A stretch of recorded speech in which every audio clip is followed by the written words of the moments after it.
Scott, please. Thank you, Chairman. First, I want to thank each of you for being here. General Milley, one thing I hope at some point you'll address is the content of your calls with regard to the Chinese and whether what's been alleged is that you would warn them if there was going to be an attack. Also, address whether there was any intelligence indicating that the Chinese were actually nervous. One thing that surprised me about what's been going on the last few months is the President has absolutely blamed everyone else but himself for the botched withdrawal of Afghanistan. He is the President of the United States. He has the ability to make these decisions. He can take all the advice he wants, but he gets to make the final decisions. He's blamed previous administrations. He's blamed the people of Afghanistan. He's blamed the military of Afghanistan, which I think is absolutely disingenuous. The people in the White House have even blamed our own military. Secretary Austin, some things you've said today actually surprised me. You said you were ready. You said you exceeded expectations. You said our credibility is solid. And you've said the President followed your advice on the evacuation. So let me just ask you, first question is, do you still believe that the most effective withdrawal strategy involves extracting the military, abandoning our military installations, and reducing our use of force and ability to use force before we got our civilians out? Thanks, Senator. First of all, the decision was to end our military operations and draw down all of our forces and retrograde all of our equipment, and that was accomplished. General Miller, I think, put together a great plan and executed that plan in accordance with the plan. Also, a key part of the plan was to maintain an embassy in Kabul.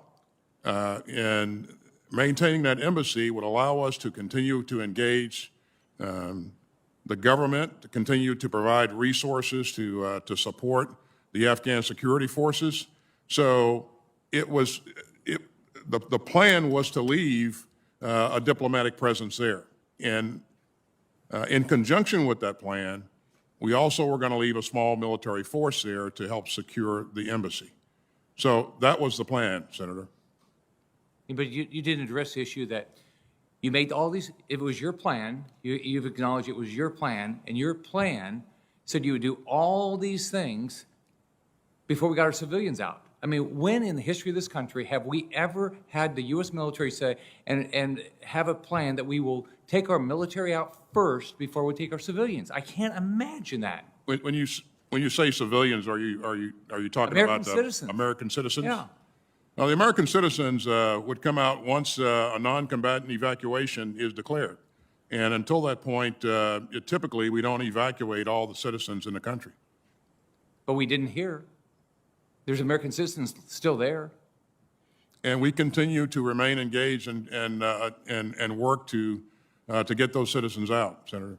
But why would you propose a plan that didn't get all American citizens out? I just can't imagine ever in the history of this country our U.S. military would propose to leave a country without our citizens coming out first. I mean, have we ever done that before? All of the American citizens wouldn't leave, Senator, unless there was a non-combatant evacuation.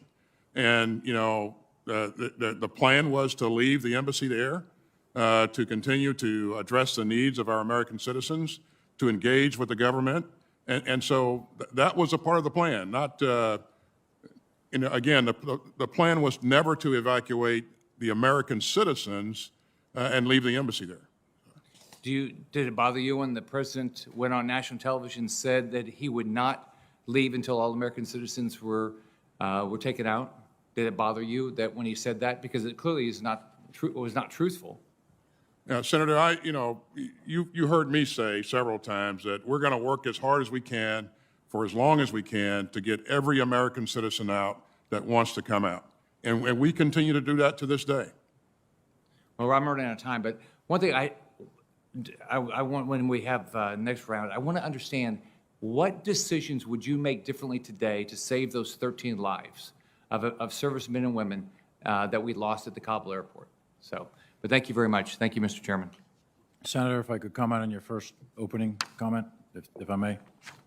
Go ahead, sir. Oh, sure. Yeah, I am happy to lay out every detail and all the intel to you as an individual, to any other member, or to a committee, or anything you want on these Chinese calls, at your convenience.